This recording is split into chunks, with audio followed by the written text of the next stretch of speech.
အားလုံးမင်္ဂလာပါကျွန်တော်နာမည်စွမ်းသူပါကျွန်တော်အခုကျွန်တော်ရဲ့ screen မှာရှေ့ lesson ကလုပ်ခဲ့တဲ့project လေးကျွန်တော်ဖွင့်လာပါတယ်အခုဒီသင်ခန်းစာမှာကျွန်တော်ဆွေးနွေးခြင်းတဲ့အကြောင်းအရာကတော့ပြင်ပ model တွေကိုဒီ Unity တဲကိုဘယ်လိုထည့်လဲဆိုတာလေးကိုကျွန်တော်ရှင်းပြချင်ပါတယ် Okay ဟုတ်ပြီအဲ့တော့ဒီတဲကိုမထည့်ခင်ကျွန်တော်ဒီ model လေးဘယ်လိုစောက်လဲပါနော်အဲ့လေးကိုကျွန်တော်ရှင်းပြချင်ပါတယ်အဲ့ဒါကကျွန်တော်တို့စီမှာတော့ဒီ modeling software ကို planner နဲ့ Maya သုံးပြီးတော့ကျွန်တော်တို့အသုံးပြုပြီးသင်ကြားပေးပါတယ်ကျွန်တော်တို့အခုလက်ရှိသုံးတာတော့ကျွန်တော် Maya ဘက်ကိုပို့ပြီးတော့အသုံးများပါတယ်ဘာလဲဆိုတော့ Maya ဘက်မှာMaya software ကိုအသုံးပြုတာပို့ပြီးတော့အဆင်ပြေတဲ့အချက်လက်လေးရှိလို့ပါ Okay အဲ့တော့ဘာပဲဖြစ်ဖြစ်ကျွန်တော်ဒီဘက်မှာကျွန်တော်ရဲ့ folder ထဲမှာပေါ့နော်ကျွန်တော်ဒီအရင်တုန်းကကျွန်တော်သုံးခဲ့တဲ့ကျွန်တော် project အကျန်းလေးပေါ့နော်အဲ project အကျန်းလေးမှာသုံးခဲ့တဲ့ဥစ္စာလေးရှိပါတယ်အဲ့ဒါကတော့ဖျားပုံသုံးပုံနဲ့ပေါ်လုံးပုံပေါ့နော်ကျွန်တော်ပကံဖျားဥစ္စာလေးကျွန်တော်အဲ့ဒါလေးနည်းနည်းလေးစမ်းပြတော့ကျွန်တော်ရှုလုပ်ထားပါ modeling ကတော့ကျွန်တော်တို့သင်တန်းက modeling ဆရာဖြစ်တဲ့ဆရာစင်ကိုထုံးကတုံဆွဲပေးတာပါတယ်ဒါလေးကိုလည်းကျွန်တော် download link ချပေးတာပါ Okay အဲ့တော့ကျွန်တော်တို့ဒီ model တွေအကုန်လုံးကကျွန်တော်တို့ planner နဲ့စောက်ပြီးတော့ကျွန်တော်တို့ export ထုတ်ပြီး .fps file ထွက်အောင်လုပ်ထားပါတယ်အမှန်တော့ Blender နဲ့ဆိုရင်ကျွန်တော်တို့ကဒီ Blender နဲ့ save မှတ်ပြီးတော့ Unity ထဲတန်းထည့်လို့ရပါတယ်ဒါပေမဲ့အခုကျွန်တော်ဒီ tutorial ကြည့်ရှုနေတဲ့သင်တန်းသားတွေရဲ့ set ထဲမှာကျွန်တော် Blender မရှိရင်ဖွင့်လို့မရမှာဆိုတဲ့အတွက်ကျွန်တော်တို့ FPS ဥစ္စာနဲ့ထုတ်ပြီးတော့ download link ပေးထားခြင်းဖြစ်ပါတယ်ဟုတ်ပြီ Okay အဲ့တော့ကျွန်တော်ဒီမှာဒီရတဲ့အကုန်လုံးကိုကျွန်တော်ဆက်လက်မှတ်လိုက်တယ်ပေါ့နော်ဒီ model လေးကိုကျွန်တော်ဆက်လက်မှတ်တယ်ဆက်လက်မှတ်ပြီးဒီလို drag ဖိပြီးကိုယ့် project file နဲ့ကိုဆွဲထည့်လိုက်ပါတယ် Okay အဲ့တော့ဒီပုံနှစ်ပုံကတော့ဗာလဲဆိုတော့သူ့ရဲ့ texture ဖြစ်ပါတယ်ဒီကောင် body ဘောလုံးအတွက် texture သုံးတာပါဒီကျန်တဲ့ဥစ္စာကျန်တဲ့ဒီဖျား model တွေအားလုံးကတော့ဒီ break ပေါ့နော်အုပ်ပုံစံ texture ကိုပဲကျွန်တော်အသုံးပြုတာပါတယ် Okay ဟုတ်ပြီအဲ့တော့အရင်ဥဆုံးကျွန်တော်ဒီတဲ့ကိုဘယ်လိုထည့်လဲပါနော်အဲ့လေးကိုကျွန်တော်ရှင်းပြမယ်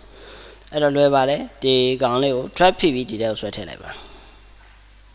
Okay အဲ့ဆိုကျွန်တော်ဆွဲထားတဲ့ဒီဖျားပုံ model လေးကျွန်တော်ရဲ့ project လေးရောက်သွားပြီအဲ့တော့ကြီးမယ်ဆိုရင်ထုံးစံတိုင်းပါလဲဆိုတော့ R နေပြီး drag ဖိပြီးကြီးလိုက် Okay ကျွန်တော်ဒီ ZD လေးကိုကျွန်တော်နည်းနည်းဒီမြေကြီးနဲ့လွတ်နေမှာဆိုတဲ့အတွက်ကျွန်တော်အောက်မြေကြီးတဲ့ကိုနည်းနည်းလေးထည့်ထားလိုက်ပါမယ် Okay ဟုတ်ပြီအဲ့ဒါဆိုရင်ကျွန်တော်တို့ဒီမှာ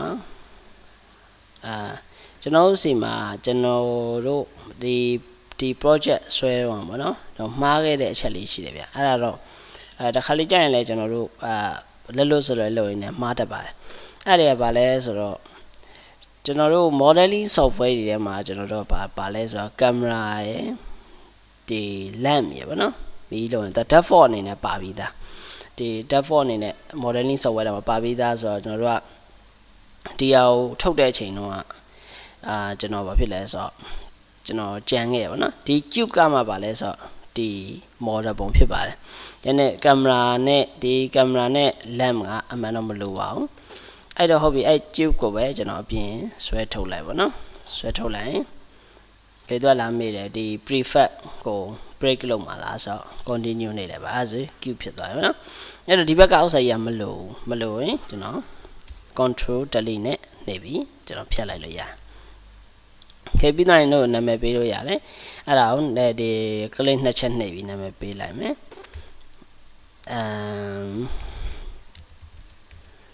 Pagoda 1နော် Okay အဲ့ဒါပြီးတော့ရင်ကျွန်တော်တို့နောက်တစ်ချက်ကပါလဲဆိုဒီမှာကြည့်လိုက်ဖြူဖြူကြီးပဲဖြစ်နေရပါနော် အဲ့ဒါလေးကကျွန်တော်နောက်မှာကျွန်တော်တို့ဒီ FVH ကျွန်တော်ခုနပြောတဲ့ဒီ modeling လုပ်တဲ့လူတွေဆိုရင်ကျွန်တော်တို့ဒီ Unity ထဲထည့်ဖို့ FVH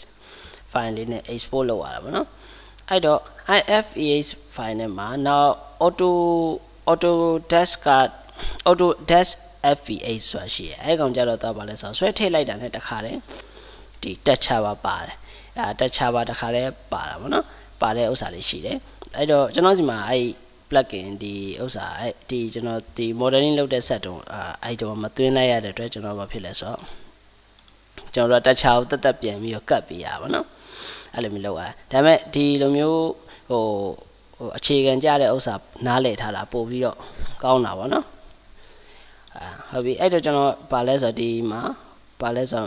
သူ့ရဲ့ဥစ္စာထည့်ဖို့အတွက်ကျွန်တော်ဗာလဲဆို break texture လို့ okay အဲ့ဆိုနောက်ဒီမှာဗာဆို texture ထည့်လိုက်တယ်ဗောနော် okay အဲ့တော့ဒီ texture ကိုဒီပုံနဲ့ထည့်မယ်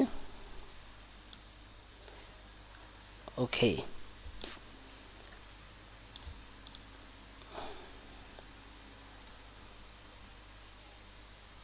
အဲ့ဒါဘာဖြစ်သွားလဲဆိုတော့တန်းပြီးတော့ဒီမှာဝင်သွားတယ်ဗောနော်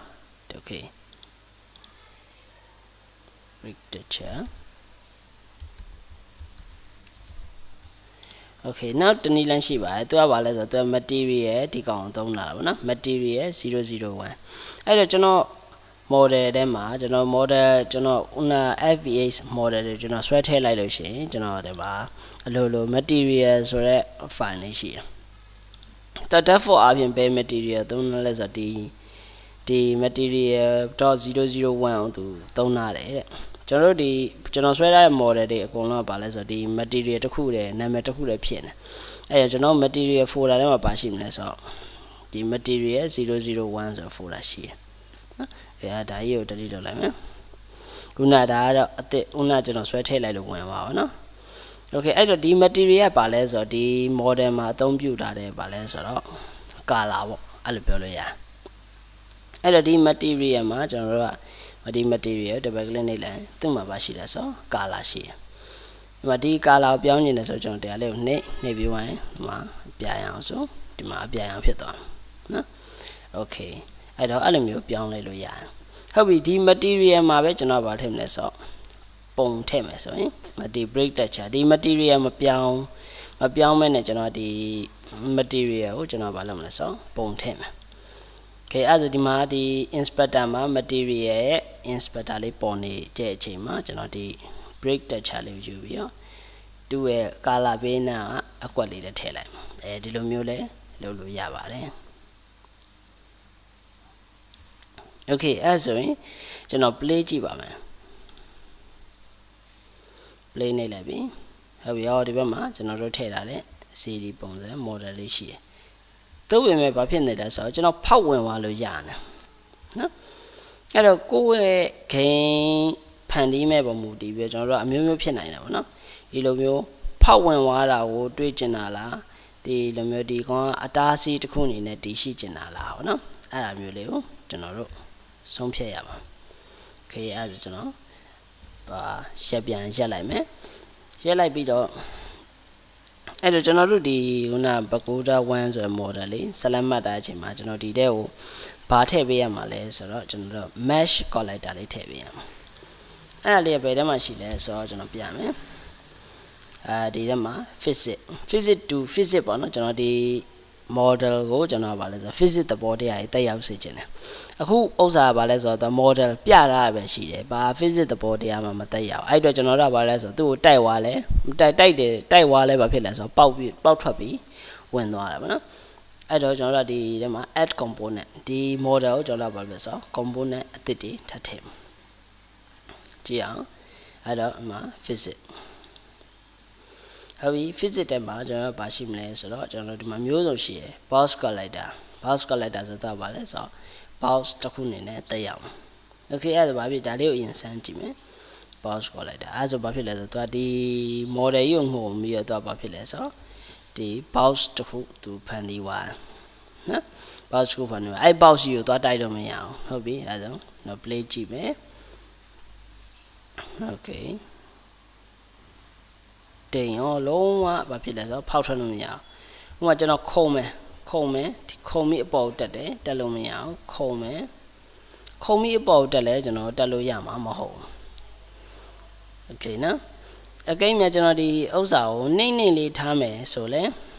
ကျွန်တော်မှပြန် play ကြည့်မယ်ကျွန်တော်ဒီပေါ်ခုံတက်မယ်ခုံတက်လို့မရပါဘူးဘာဖြစ်လို့လဲဆိုတော့သူ့ရဲ့အတားအဆီးပုံစံဘယ်လိုဖြစ်နေဆိုတော့ကျွန်တော် box ကလိုက်တာဆိုတော့ဒီမှာခုနဒီမှာပြလာတဲ့ box လေးအတိုင်းပဲဘာဖြစ်လဲဒီရှိနေနော်အဲ့တော့ဒီ box collector ကိုကျွန်တော်ကပြောင်းချင်တယ်သူ့ရဲ့ box collector ပြောင်းချင်တယ်ဆိုတော့ဒီ box edit collector လေးကိုချက်နှိပ်လိုက်နှိပ်ပြီးရင်ကျွန်တော်ဒီမှာကျွန်တော်အဆက်လေးရှိရပါတော့ဒီအဆက်လေးနဲ့ကျွန်တော်ပြောင်းလို့ရအောင်โอเคဒါလေးကိုအပေါ်အဆက်လေးလောက်လိုက်ကျွန်တော်โอเคအဲ့ဆိုကျွန်တော်ရဲ့ box collector လေးကဒီနားလေးပဲရှိတော့တယ်ဟုတ်ပြီအဲ့ဆို play ကြည့်မယ်ဒီလိုသွားတိုက်ရင်တော့ဘာလဲဆိုတော့တိုက်လို့မရအောင်တို့ပေမဲ့ခုံမယ်ဆိုရင်တော့ခုံတာနည်းနည်းအားနည်းနေအဲ့တော့ကျွန်တော်ရဲ့ player setting ထဲမှာပါရှိလဲဆိုတော့ကျွန်တော်ရဲ့ movement setting ရှိတယ် was speed run jump force ဆို50ဖြစ်နေနည်းနည်းပြင်လိုက်မယ်80လောက်ပြင်လိုက်မယ်ဘာလို့ခုံတက်တာအရင်မခုံဖြစ်နေ play လုပ်မယ်တိန်ဟောဒီတစ်ခါဆိုနည်းမြင့်သွားပြီတိန်ခုံးမယ်โอเคအပေါ်ရောက်သွားပြီဟုတ်ပြီကျွန်တော်ရဲ့ box collector ကဘာဖြစ်လဲဆိုတော့ခုနဘေးကနေရောတိုက်လို့မရဘူးကျွန်တော်ကဘာလဲအပေါ်တက်နေရတယ်ဟုတ်ပြီအဲ့ဒါဒါပေမဲ့ဒီတဲ့ကိုကြည့်လိုက်ဘာဖြစ်လဲဆိုတော့ဒီဇီရီအပိုင်းထဲမှာကြတော့ကျွန်တော်မှာဘာမရှိဘူးလဲဆိုတော့ဒီ collector မရှိရတဲ့အတွက်ကျွန်တော်သူ့ကိုဝင်တိုက်လို့ရတယ်အဲ့အတွက်ကြောင့်အကောင်းဆုံးကျွန်တော်ဒီ material ထဲမှာအသုံးများဆုံးဥစ္စာပါနော်ဒီ box collector မဟုတ်အဲ့တော့ box collector ပြန်ဖြတ်ချင်တယ်ဆိုရင်ကျွန်တော် remove component ဆိုရင်ပြန်ဖြတ်လို့ရပါအဲ့တော့ကျွန်တော်ကဒီစောက်ထားတဲ့ model အတိုင်း collect ဖြစ်ချင်တယ်ဆိုတော့သူထိတိုက်မိချင်တယ်ဗောနော်ထိတိုက်မိချင်တယ်ဆိုရင်add component နဲ့ physics တွေမှာဘာရှိလဲဆိုတော့ဒီမှာရှိရ pause ဆို pause ပေါ့နော် sphere ဆိုဆက်လုံးပုံစံမျိုးတွေသူကတိုက်ပြီးအဲ့ဒီမှာပါလဲဆိုတော့ဒီအသုံးများစွာ mesh collector အဲ့နှိပ်ထားလိုက်ရင် okay ရပြီအဲ့ဒါကျွန်တော် play ကြည့်မယ်ဟုတ်ပြီတက်သွားတယ်ဒီမှာတိုက်တယ် okay ဘာဖြစ်လဲဆိုတော့ဒီဟာကြီးတစ်ခုလုံးကကျွန်တော်တို့ collide ဖြစ်သွားပြီနော်ဒါကြီးတစ်ခုလုံးဒီ CD တစ်ခုလုံးဘာဖြစ်လဲဆိုတော့ collide ဖြစ်သွားတယ် okay အဲ့နည်းနဲ့ကျွန်တော်တို့ကဒီကျွန်တော်တို့ရဲ့ 3D object တွေပေါ့နော်အဲ့ 3D object တွေကိုကျွန်တော်တို့collide ဖြစ်အောင်လုပ်လို့ရပါတယ်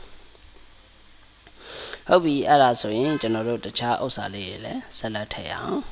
ဒီမှာbackground okay ဒါလေးလည်းဆွဲထည့်မယ် okay ကြီးလေးဖန်တီးမယ် w ရေးကြီးတဲ့နည်းနည်းထည့်မယ် y ရှေ့မှာတင်တာ e ပါဆိုလဲမယ်စသဖြင့်အဲ့ဒါအကုန်လုပ်လို့ရမယ်နောက်ဒီဘက်မှာ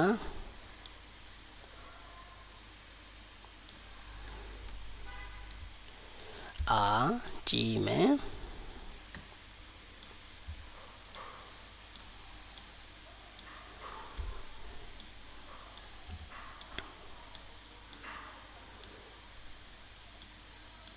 โอเคမြည်ကြီးတဲ့နည်းနည်းထည့်ရလိုက်အဲ့ဒါဆိုရင်ကျွန်တော်တို့ဆွဲခဲ့တဲ့ model တွေအတိုင်းဘာဖြစ်လဲဆိုတော့တက်ရောက်နေပြီပဲဖြစ်ပါတယ် okay play ကြည့်အောင်sorry ကျွန်တော်တခုမေ့ရတယ်ဟိုမှာဒီဟာတွေကိုလည်းကျွန်တော်တိုက်တာဖြစ်ချင်တယ်ဆိုရင်ကျွန်တော်ပါဒီကောင်တွေလည်းဒီတိုင်းပဲ cave quota ဆိုကျွန်တော်ပါတယ်ဆိုတော့ဒီကောင်ဆွဲထုတ် okay continue နာမည်ပေး cave quota ဟိုဟာ control delete နေလိုက်ဒီမှာလဲ okay ဒါ break ဟုတ်တယ် နာမည်ပေးမယ် AGODA ပကူဒါ2ဟုတ်ပြီဒါကိုလည်းတက်လေးလုပ်လိုက်ဟုတ်ပြီအဲ့ဒါဆိုကျွန်တော်တို့မှာဒီပကူဒါလေးရပြီးတော့အားလုံးကို collect ဖြစ်ချင်တယ်ဆိုရင်ကျွန်တော်ဒီပကူဒါ1လို့ပဲကျွန်တော်ဗာလဲ mesh collector လေးကိုလိုက်ထည့်မှာအဲ့တော့ကျွန်တော်ဒီမှာရှားလာခက်တယ်ဆိုရင်ဒီကနေရိုက်လိုက် mesh လာပေါ်နေထည့်လိုက်နော်โอเคဒီမှာလဲထုံးလေးလောက်အောင်မယ်ရှားလာခက်နေရဆိုရင်နေလိုက် mesh ပေါ်ပြီးသားပါနော်ထည့်လိုက်အဲ့ဆိုကျွန်တော် play မယ်โอเคအဲ့ဆိုဒီပေါ်လဲတက်လို့ရမယ်โอเคဟိုဘက်မှာကျွန်တော် modeling နေရှိမယ်သူတို့လည်းဘာလို့လဲဆိုတော့ collide ဖြစ်မယ်သူတို့လည်းတိုက်မိလို့ရမှာနော်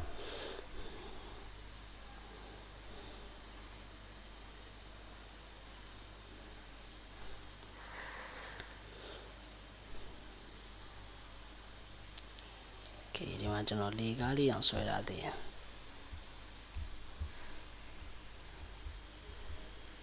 โอเคတက်လို့မရတော့လေကားတစ်ဆင့်မှရမ်းမြင်တယ်နော်โอเคဒါဆိုကျွန်တော်စိတ်ပါတဲ့လူတွေအနေနဲ့ကျွန်တော်တို့ပကံကိုမရောက်ဘူးတဲ့လူတွေအတွက်ပကံရောက်ဖို့အောင်ဗောနော်တေးချာဆွဲလို့ရโอเคဟုတ်ပြီအဲ့ဆိုရင်နောက်တစ်ခုကကျွန်တော်နောက်အခက်ခဲလေးတစ်ခုကဘာလဲဆိုတော့ volume ပေါ့နော် volume ကျွန်တော်ဒီဘက်ထဲမှာပကံမှာ volume ရှိရလေ volume စီလို့ရအကောင်းရင် volume ပေါ့ volume ရှိ volume ထည့်လိုက်တဲ့အချိန်မှာကျွန်တော်ပြဿနာတစ်ခုတက်ပြီဟေးအဲ့တော့ဟုတ်ပြီဗျကြီးမယ်ဘောလုံးကြီးလေးရှိရမယ်အဲ့ဒါဘယ်မှာရှိမလဲဆိုတော့ဒီဘက်ကဲဒီဘက်မှာကျွန်တော်ဘောလုံးရှိမယ်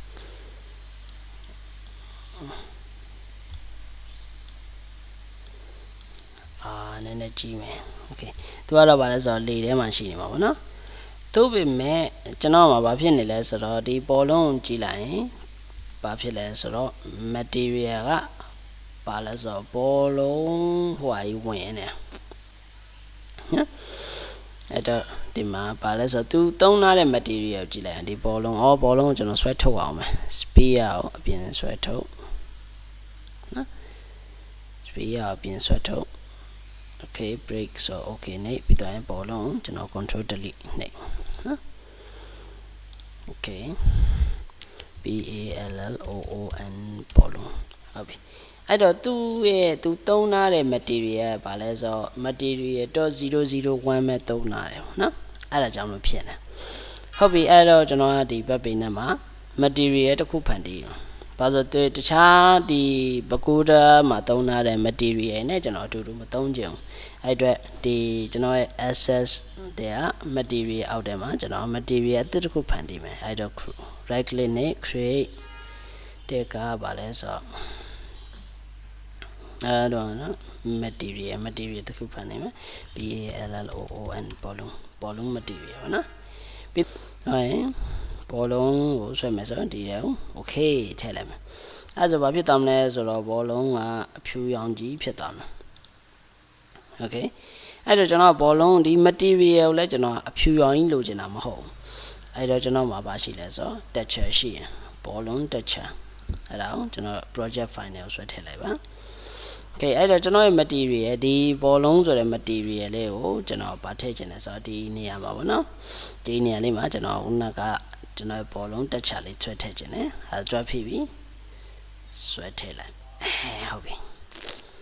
အဲဆိုဘာလဲဆိုတော့ကျွန်တော်တို့ဘောလုံးရသွားပြီနော်โอเคပြီးတော့ရင်ကျွန်တော်တို့ဘောလုံးလေးကိုနှလုံးလောက်ထပ်ပွားမယ်အဲ့တော့ဘောလုံးဆိုတော့ကျွန်တော် control D နဲ့လည်းပါပွားမယ်နောက်တစ်လုံး control D နဲ့လည်းပါနောက်တစ်လုံးပွားမယ်โอเคဒါပေမဲ့သူတို့တွေကလေထဲမှာမြောက်နေတဲ့အရာတွေဖြစ်တဲ့အတွက်ကျွန်တော်တို့ကဘာမှသွားပြီးတော့တောင်းနေတော့ဝင်သွား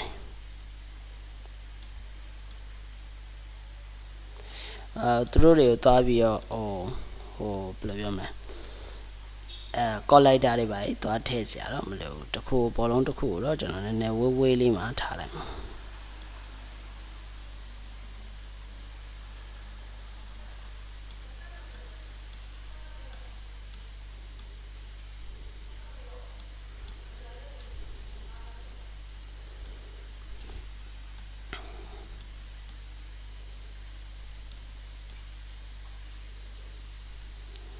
okay ဒီကောင်ဒီမှာထားလိုက်မယ် okay အဲ့ဆိုရင်ကျွန်တော်တို့ရဲ့ဒီကျွန်တော်ရဲ့ပုံလေးတွေမိဘုံမြန်လေးတွေအကုန်လုံးလေထဲရောက်သွားပြီဖြစ်ပါတယ်အဲ့ဆိုရင်ကျွန်တော် play နှိပ်ကြည့်ပါမယ်အဲ့ဆိုကျွန်တော်ရဲ့လေထဲမှာမိဘုံပြန်လေးတွေဝဲနေတာတွေ့ရမှာဖြစ်ပါတယ်okay ဟုတ်ပြီဗျာအဲ့ဆိုကျွန်တော်တို့အားလုံးက collide ဖြစ်သွားပြီးတော့မိဘုံပြန်လေးတွေနဲ့ကြည့်ပြောရှုပြောဖြစ်သွားပြီဖြစ်ပါတယ် okay အားလုံးကိုကျေးဇူးတင်ပါတယ်ကျွန်တော်ရဲ့ lesson လေးကိုဒီမှာပဲခဏရပ်ထားလိုက်ပါမယ်ကျွန်တော်ရဲ့ဒီမိဘုံမြန်ပုံလေးတွေဒီဖျား model လေးတွေကိုလည်းကျွန်တော်ဒီ download link လေးတစ်ခုနဲ့ကျွန်တော်ရဲ့ဒီ post ထဲမှာကျွန်တော်ထည့်ထားပါမယ်ပြီးတော့ကျွန်တော်ရဲ့ဒီဥစ္စာဒီ game ဖန်တီးနည်းတွေကိုကျွန်တော်အပြင်မှာကျွန်တော်တင်တန်းမှာလာရောက်တက်စီနေနော်ဖုန်းနံပါတ် 09 970228229 နဲ့နောက်တစ်ခုက 0978899987 ကိုဆက်သွယ်ဆောင်စမ်းနိုင်ပါတယ်